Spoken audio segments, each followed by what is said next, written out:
Okay then, hi everybody, thank you for joining us today. My name's Mel Coton. I'm from the Neighbourhood Development and Support Unit at Birmingham City Council, and today we're going to do a bit of an overview on ward forum meetings and ward action planning for you. So we're going to hand round for introduction. Karen, do you want to introduce yourself?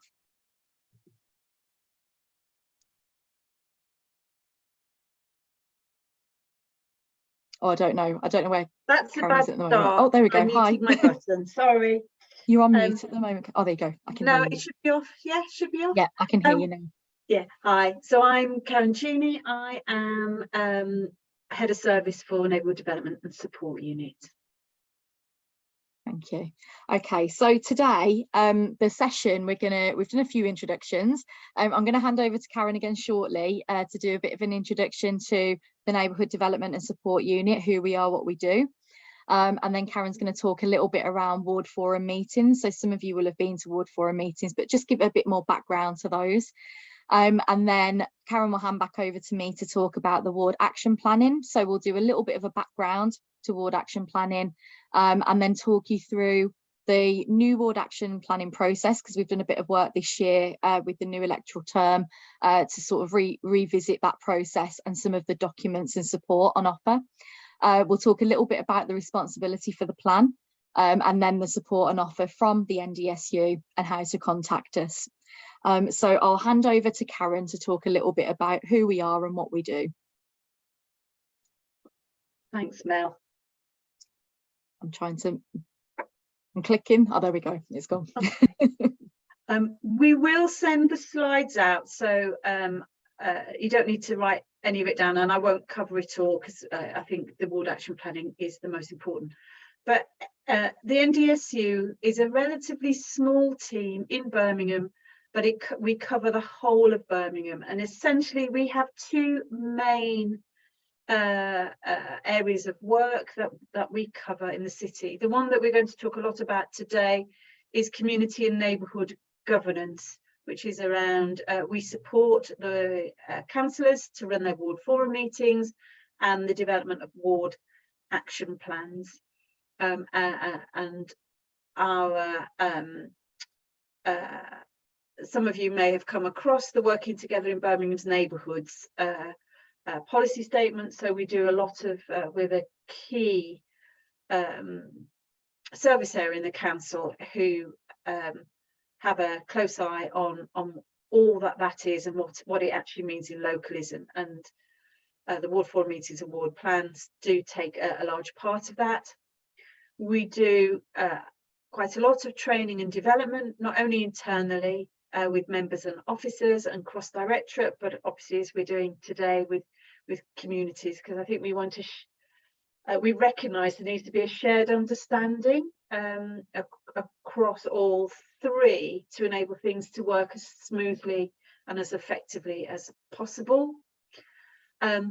We talk a lot about the work that we do about investment in neighbourhoods and communities. Some of you may have come across us. You might have had a local innovation fund grant a few years ago, or a Celebrating Communities grant earlier on this year, or we also run two neighbourhood network schemes in Perry Bar and Salio. So we're really keen that any small grants that are around in Birmingham get invested into neighbourhoods and communities, and to those groups who are trying to make their neighbourhoods better. We also link with other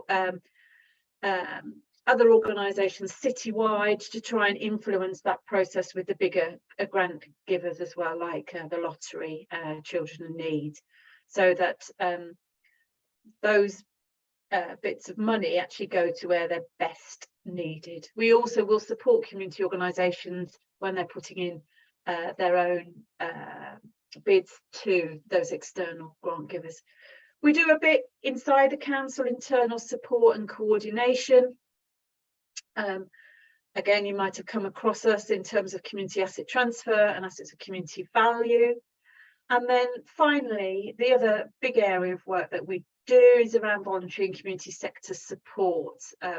We do have a role of supporting neighbourhood forums, capacity building, to obviously strong link with Birmingham Community Matters in that as well, and working from a sort of, you may have heard the term asset-based community development and community empowerment. So it's a quick whiz through, but in general, it's neighbourhood governance and voluntary and community sector support, wrapped up with our policy vision is the statement from the council, which is the working together in Birmingham's neighbourhoods. Thanks, Mel. Yeah. So I think Mel and I thought it was really important that we talked just a little bit about ward forum meetings, because that's where the interaction between members in their local leadership role, residents and key stakeholders the vision is that's where it happens. So just so you're aware, what it does say in the recently amended City Council Constitution, that ward forums will be constituted to encourage and facilitate dialogue between the council and local people within their area. Some of you may remember ward committees previously, so these were a much more formal replications of central meetings, and it was felt, there was a big review, Kerslake review, that actually members should be developing much more of a community leadership at their ward level, and it should be much more about engagement and influencing decision making. So they hopefully become a bit more round table than top table. But what it does importantly say in the Constitution is that members should hold at least 4 ward forum meetings per year. And I know Mel will talk about an additional 2 that are related to ward action planning. And within the Working Together in Birmingham's Neighbourhoods paper that we talked about, the commitment from the City Council, if you like, is we will support ward councillors to focus on local issues and represent their residents more effectively, developing ward forum meetings and ward plans to make them more effective. So thanks Mel. Chim, is that a hand up? Or is it my, oh, it's me. It's all right, forget that. So as I say, meetings have changed over the last few years.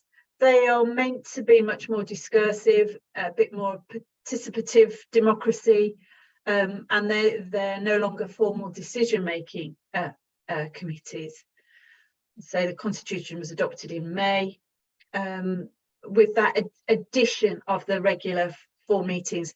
Ward meetings have always been held, but it can be a bit hit and miss across the city. So it was very much thought as part of this drive towards neighbourhood working and localism that the Cabinet wanted to make that very clear in its Constitution.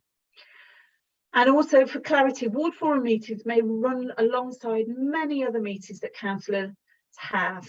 And I know we've got some neighbourhood forums here. Those can all be joined up. The only difference is that ward forum meetings must be advertised widely and to everybody within that ward, and must be open to any resident in the ward who wants to attend. So they have to be open meetings.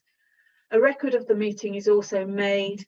Generally now action notes are taken if face-to-face, or we did obviously have a period of a couple of years where they were recorded when they were virtual, done a bit like this.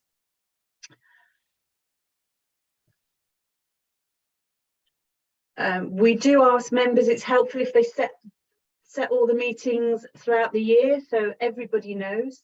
You as community activists and residents know when they are, and we know when they are, rather than on an ad hoc basis. I think it just helps them to be organised. In terms of the agenda setting, we would hope that they are shared and they are items of interest for all residents and stakeholders.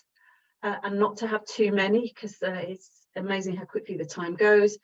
The community CGM is community governance managers. Within the team, we have 3 community governance managers who set up the meetings and help to record them, and they send out all the invites to the lists of ward stakeholders that we have. The big thing to say, these meetings are really flexible. We don't prescribe a particular way they need to be run. Members in their local leadership role should know their areas best and know what works well. Some may want to work in conjunction with the Neighbourhood Forum. I know we've got Kings Heath on the call. Some may want meetings to be face to face. Some may want them to be virtual. We can do a mixture. What we can't do yet is hybrid meetings, because the technology isn't available in every ward. But they can be as flexible as that. Thanks, Mel. And virtual platforms, we can do them on Teams Live, Teams and Zoom. We also do have our own YouTube channel, which has been quite interesting, because when they have been recorded, possibly twice as many people see them again once watch the recording as are able to come to the meeting live. However, I don't think you can beat face to face. In terms of face-to-face meetings, we have spent quite a lot of time producing an audit of local venues that meet the sort of minimum health and safety requirements for all attendees, officers and councillors. And if there are any recommendations for venues in a particular local area, we're more than happy to add those. But we do think it's really important that there is that level of safety for those meetings. As I've said, it's really important to stress there's a flexibility in approach, and one size does not fit all. And I think different styles of meetings, different members are a bit more comfortable with different types of meetings, but it really is that they can be run in any which way that feels right for that ward. And yeah, hopefully you are able to speak to your councillors if you have suggestions regarding the running of the ward forum meetings.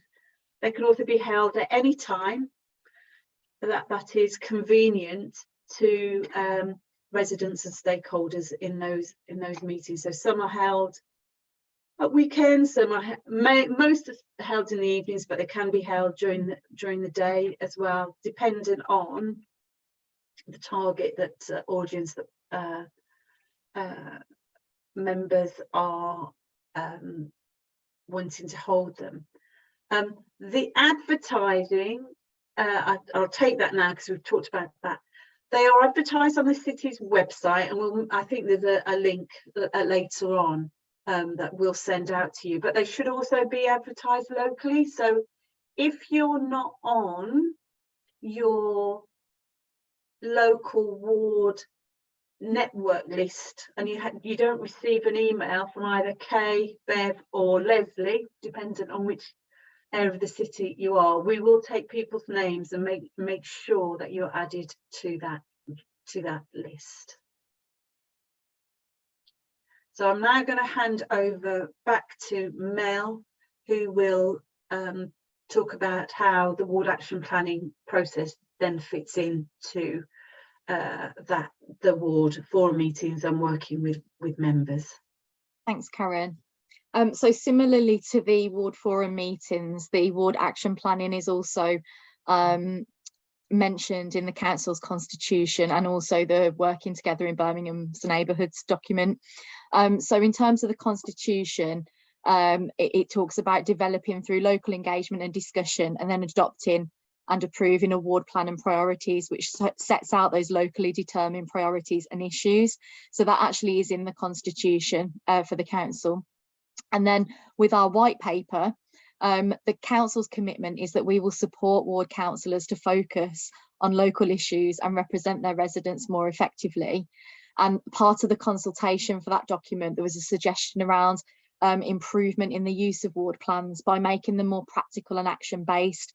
And so we've taken some of those suggestions forward with the I mentioned earlier that we'd reviewed the process this year in readiness for the new electoral term that started in May. And so those suggestions have been taken on board, and I will take you through some of those changes and what the new process is.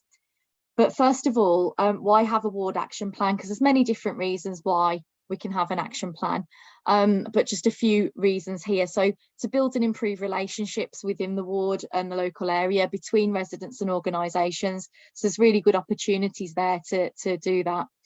An opportunity to identify needs and issues, but also opportunities and ambitions. So for me, with this process, that's really key, because it's really easy. We know that there's lots of needs and issues. Some of them are historic, some of them, you know, are new issues within wards. But I think it's really important to think about the opportunities and ambitions that local areas have and can work towards together as well. And we will look at an example of that a bit later on. Linking local needs and ambitions to council priorities and actions. So there's an important link there to what the council does more strategically as well, with the different themes in the council's plan, the wider council plan, and also the cabinet members and the work that they look after and are responsible for. So that the work, the information and the priorities that are on the plans do get fed up into those service areas and those cabinet portfolios.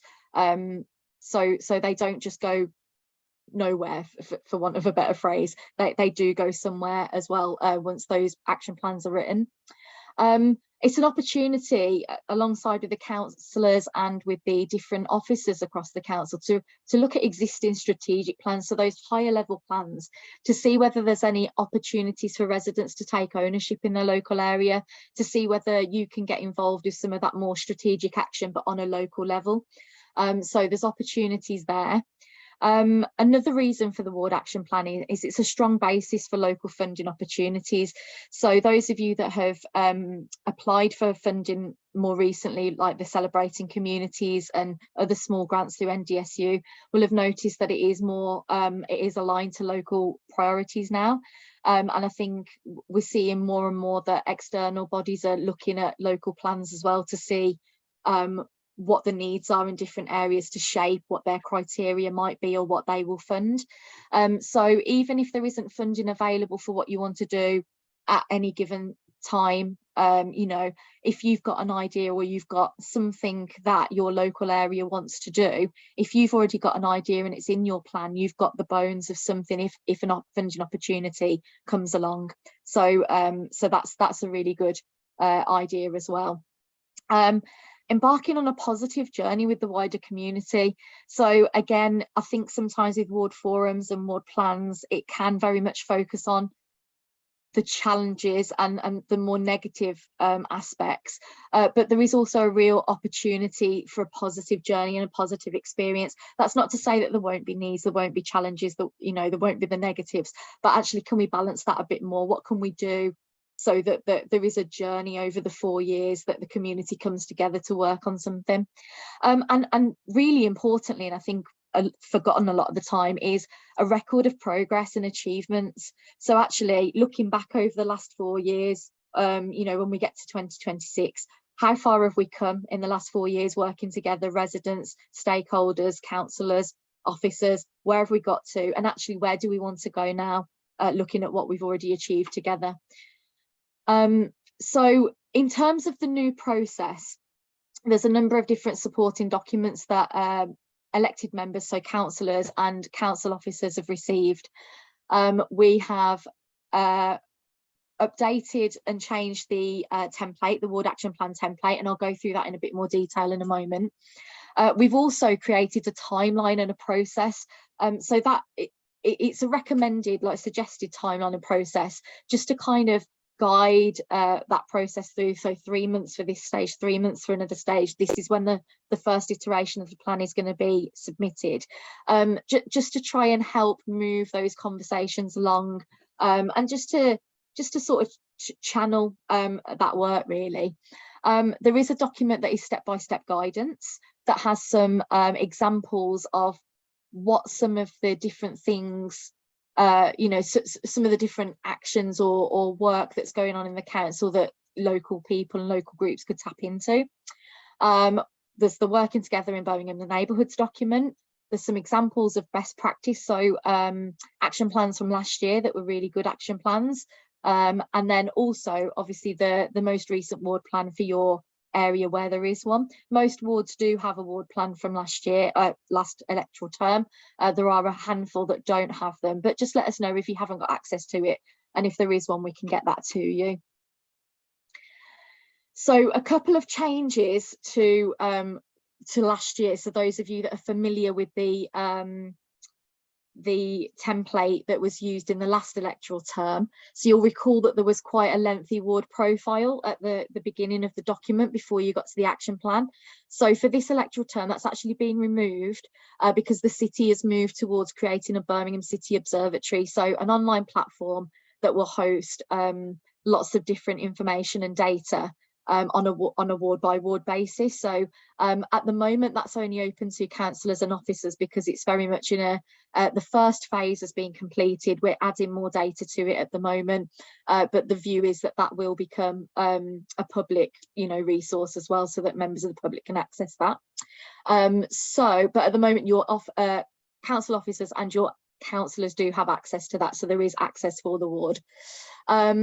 We've aligned the template with the council plan. So again, I talked a little bit earlier around cabinet member portfolios and the work that different service areas in the council do. So we've tried to align the template with those so that there's you can more easily see where the priorities that are identified by wards can fit into the council plan. We have created the document in a way that priorities are very clear. You then takes you on a journey through setting priorities, setting actions and setting goals. So that's quite an important part of the process really, so that it's not, so that all the elements of a plan are there in terms of having actions, having people assigned to actions, having timeframes, because what we found from the last electoral term was there was gaps in the plans. And if there aren't named people against actions, or actions aren't clear and achievable, then it's not very helpful in terms of moving forward. And, you know, so we're trying to make it as successful as possible, having the document. And another reason why the form changed is document accessibility. So simply there was a change in the law around screen readers. So when documents go on the website, and so we've had to format the template so that screen readers can read them out to people who are visually impaired. So that's another reason why they've changed. So just going back to that priority goal and action setting, so you can see on the screen at the moment a bit of an example of what the template looks like now. So it's been designed that way to go through a step-by-step process. So what is the overarching priority? So for example, here we've got a bold green ward. Now green ward could mean parks, it could mean climate change, it could be anything around that green agenda. So in the example here, the priority is keeping the ward cleaner and tidier. So then it goes through a series of questions. Why has this been chosen as a priority? Because not everybody in the ward is going to be involved in this conversation, but they may be interested to read it at a later date. So it helps people go through the thinking of the development of the plan. Why has it been chosen? Who will own it? Who needs to be involved? But it also helps the people involved to remember, oh, actually, that's why we chose this, and this is who we need to engage with. But it also talks about what does good look like. So actually, where do we want to get to? What are we envisaging for 2 years' time, 4 years' time for this priority? So once you've got your priority, it's then about setting those goals. So what is it that you actually want to do? So the example here is around increasing the number of litter picking volunteers so that it covers the whole ward, so that it takes you through the process of that being measurable. So the example being that there's currently 47 volunteers, that covers 30% of the ward. All these figures are made up, by the way, just for an example, but we would like to increase that to 150 volunteers. Is that achievable? So a little bit of a narrative around, we've grown from 11 volunteers to 47 over the past 2 years. So just sort of working through, actually, is our goal achievable, or is it something that's going to have to run into, you know, the next electoral term, which is absolutely fine if it needs to, but just being achievable. Is it realistic, and is it timely? So we've tried to give you some examples there. And once you've got some goals, so you know what you want to aim towards for your priority, it's then breaking it down even further for that action setting. So for the examples on here, setting up a social media page, a spreadsheet to track adopted roads, purchasing more branded high-vis, or getting in touch with the council for equipment. So then you can see around what areas of the ward do the actions relate to, who is responsible. So again, it's identifying somebody, and that's a really, really important part of the process, especially where it might be a council service area that needs to be involved. Those people do need to be involved in the conversation to let you know what's achievable, what's not achievable, how long it's going to be, because you might want something to be done in 6 months. It might not be achievable for the council with the workload. There could be a number of reasons why, but also with community groups as well. People need to understand, you know, and agree that they're okay to take that action on. So it's really important to have those conversations. A little bit around, does it require additional funding? So that's an interesting conversation to talk to council officers about, and they'll also be looking for funding opportunities outside of the council, maybe external funding. And again, when does the action need to be completed? So it enables that engagement in the development stage by having these conversations and structured conversations around developing the plan. It clarifies why the priorities are being chosen, but also there's an opportunity to join priorities and actions together with neighbouring wards. So there might be issues that go over boundaries that allow those conversations to take place and do it that way. So there's lots of different options, and it is really flexible, the ward planning process. So just moving on to the process and timeline very quickly. So we're obviously into October already. We're on the 20th already, which I can't believe. So the July, August, September phase was when we spoke to elected members and officers, was around getting that engagement and discussion time in. So obviously we had a new cohort of councillors that came in. We also had some councillors that have been with the council for some time. So to start those conversations off, you know, where did you get to last term? Where do you want to be? You know, all the rest of it. So the phase that we're in now is around the development and adoption. So that engagement and discussion is ongoing throughout the development and adoption.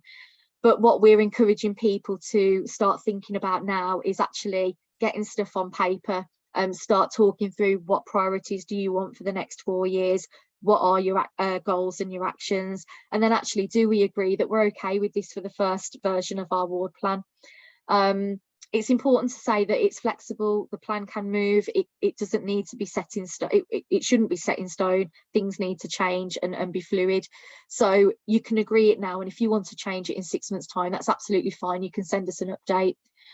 So submission will be in January for the first version of your plan. That's up to your councillor to make sure that that is completed and submitted to NDSU in January. And then you've got the rest of the electoral term. So throughout 2023 to 2026, there's that cycle of, you know, working on the actions, reviewing the actions, updating your plan, revising it where it needs to be. So you might want to put it as a regular item on your ward forum agenda. You might decide to have separate meetings to see how you're getting on with your ward plan, depending on how you set it up, whether you've got a community organisation that's looking after the plan or whether your elected member is looking after the plan. So there's options there. And then there's a period in 2026 on the run up to the elections, which is a really important time to review where you've got to over the last 4 years, reflect on what the challenges, what the successes and wins have been, and actually start thinking about, what do you want for the next 4 years? Where have you got to? Does anything need to be rolled over? So it's really important to build that into the process so that you're looking at where you've come and celebrating it, celebrating what you've got, where you've got to. So I think I've said some of these things already, but I'm just going to very quickly flick through those stages again. And just to say that one ward doesn't fit all. So like with the ward forum meetings, lots of wards are doing different things. Some people are doing more formal meetings and getting people's views for the ward plan. Some ward forums are reviewing the previous ward action plan to figure out whether their priorities are still relevant and they want to keep them in. Others are doing surveys and questionnaires and things like that. So there's loads of different ways. Others have done like drop-in sessions, so like a Saturday afternoon where people can just come and jot ideas down on tables with different topics on. So there's lots and lots of different ways that the preparation for the ward plan development can happen, but it's really important to engage with as many groups and people as possible, and local community groups like yourselves and forums are really important in that, because you have often a wider reach and a deeper reach than we do, and so actually you can be that voice for those groups, you know, getting those views and bringing them to the forum if that works best. So don't forget the hard to reach groups, using the trusted groups to hear as many voices as possible, because it is really important. I mentioned before about needs and issues versus aspirations, but I think it's also about coming with ideas for action. So as residents and groups within that area, what are your ideas for action? If there's some issues and some problems, what do you think are the solutions? Maybe not all of them are feasible, but actually it's useful to just come and talk those out, because you might have suggestions that council officers haven't thought of, you know, so let's have those conversations. So it's about being proactive rather than reactive as much as we can. There's going to be historic issues in wards around, you know, bins and fly tipping and things like that, and they are problems, and you may choose to put those in your ward plan, but it's sometimes thinking about what is the most appropriate way to record those issues and to report them to the council. So just keeping it as local as possible with your ward plan, and actually how can local people get involved. And some of these issues are outside of the scope of local people and local groups. It is very much a council issue. So, and again, engaging with service areas at the council to understand what support's available, because there's various different sometimes funding opportunities, not always, but different officers might know of different toolkits or organisations that might be able to support with different ideas. Okay, so I'm just going to hand over very quickly to Karen, because Sturchley did something a little bit outside the box, I think, really, and I think it's a really good example of how they've moved away from the traditional kind of things that go in a ward plan. So I'll hand over to Karen. Thank you. And I think we want to emphasise that the ward action plan doesn't belong to the council, it belongs to the people in the ward. So in Sturchley, there'd been a development around doing quite a lot of dementia friendly activity through the Neighbourhood Network scheme. Actually it started in.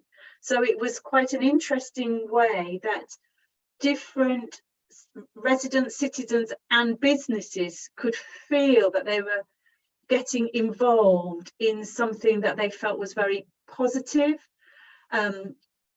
So one of the priorities that was put in the Sturchley ward plan last time round was creating a dementia-friendly ward. It's recognised by the Alzheimer's Society. So it felt as if it was something that everybody could contribute their bit to it, but collectively it created a better situation for the whole community. So different issues were identified, dementia friend sessions were held for community providers and businesses, and the work, although it started off with the Surrey Oak Neighbourhood Network scheme, is now run and coordinated by a local community group, LEAF. So in Sturchley, what they developed was a logo that went into shops. It was a forget-me-not. That is the logo. So people would know that in different ways, different shops have put things in their shops and arranged it differently so that it made it much more dementia friendly. And different sessions are now run within the ward, and different training. So I think that was outside the box in terms, it wasn't just putting things down that are always going to be there. I think litter, highways and bins are often feel they're out of the control of individual residents and groups. They are very important, but this was something that as a whole ward that people felt they were able to contribute and do their bit and see a noticeable difference in their area and celebrate the positivity that actually came from that. Thanks, Karen. Thank you. Okay, so I'll just whiz through this one. So very similarly to the last stage, keeping things local. So with the development and the adoption of the ward action plan, really, really important to have those conversations with people that are going to be involved in the ward action plan and be taking on the actual actions. So consider the capacity and willingness of local groups. So ensuring that those conversations happen. SALO is service area link officers, so we have link officers for all of the different service area, well, not all of them, but most of the different service areas in the council, so we can put you in touch with those people. I mentioned before around identifying appropriate avenues for reporting larger, more strategic issues. So it's just thinking about what is appropriate for a local level plan and what things need to be communicated to the council in a different way, maybe, or what things need to be maybe attached to the plan as something that you're not going to be working on, but it is a priority for you to make sure something happens. Okay. And I think another one is sometimes there is an issue around consensus, so people don't always agree on what should be in the plan and how it should move forward. That shouldn't necessarily stop the plan from being developed and being submitted, because if there isn't a consensus, just leave that bit out for now. Submit the first version of the plan, continue the discussions, and then once you can add it to the plan at a later date and send us an updated version. That's not a problem at all. Okay. So the next stage then, oh sorry, flexibility. So I've mentioned it before, but the ward action plans are intended to be flexible. So the plan can change as and when needed.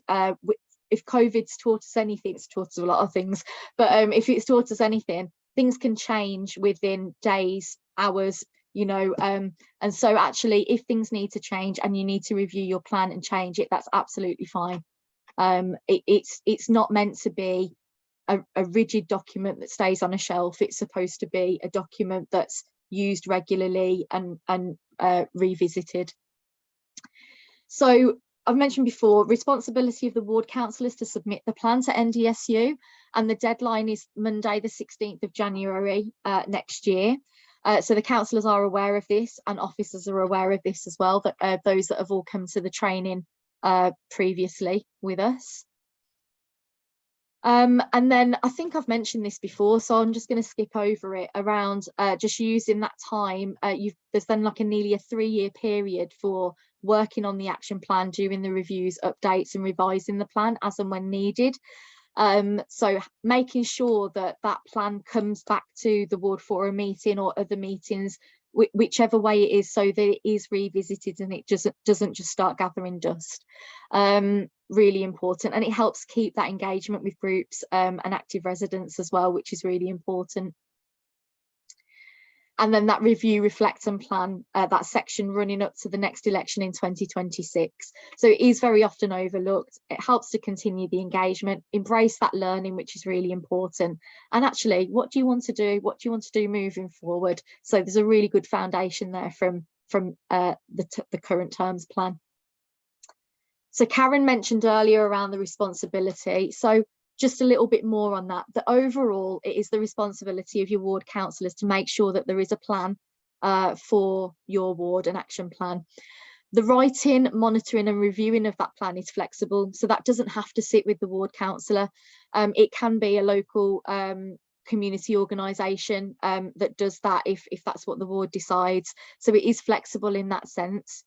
The submission of the plan to NDSU is the responsibility of the ward councillor, so it is up to them to make sure they send that to us, both on the submission date and then whenever there is an update as well. We need to have that update because these plans go on the website, so we need to update those, make them accessible and get them on the website for you so that you can direct other people in your ward to the plan and other people can find it as well.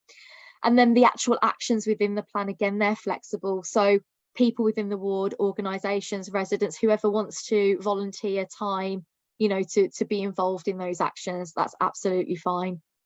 And then Karen mentioned it's not a council plan, so the ward action plan is not a council plan, it does belong to the ward, and that is really important to remember, that it is what you want to do in your local area. Obviously that will be fed through to the council and we will liaise with you on various different parts, but it is the ward's plan. So we're coming to the end, you'll be glad to hear. So the support and offer from NDSU. So I've briefly mentioned about the new template guidance and other supporting documents. So there is a little bit of a package there around ward action planning. We have run councillor and officer information sessions previously to this session. So those three main components of community, councillors and council officers have all had the same information around the ward action planning process. There are community support and development officers within the NDSU that look after all areas of the city that can help support with this process. We've mentioned the community governance managers as well. So there are community governance managers that look after all areas of the city that help to set up the ward forum meetings. So they are on hand as well. Alongside the 4 supported ward forum meetings per year, we also offer 2 supported ward action planning sessions per year. If wards choose to take those up, that's absolutely fine. If you want to have more than 2, you can do whatever you like, really. If you want to have your own ward action planning sessions without us, that's entirely up to you. But we do offer 2 supported sessions per year. And for NDSU, the officers within the team, they have a supporting and advisory role. So we can't write the plan for you, and it wouldn't be right for us to write the plan either because it is the ward plan and it is your plan. But we can support and we can advise, and please do get in touch with us if you think we can help or link you in to anything throughout the process. And then just the next steps, really. So if you're not already engaged in the process or your councillor hasn't got going with it just yet, there are the most recent ward plans to help start the discussion. There is the information that we've shared with you today, which we can circulate. If there isn't a plan online, get in touch with us because we might have something on file that's just not yet on the website. You can cut and paste elements from your previous ward plan where it's appropriate and you want to roll it over, so it doesn't have to be started from scratch if that's what if the ward doesn't want to start from scratch. And just a note for discussion with the council officers that you engage with and elected members, for them to be aware of other plans that cover the ward, so more of these strategic plans with the council and how they could aid the development of a ward action plan, and how actually you might be able to take bits from that plan to look at in a more local way. So there's lots of different things that, you know, can start the conversation, and we're happy to help in whatever way we can. And if you want to contact us, that's our email address, but you will be getting all that information in an email following. And that's that, really. So that's ward action planning for you. I know that some questions were taken in and there might be some questions in the chat, but I'll stop sharing and we can do a bit of a Q&A if people have got questions.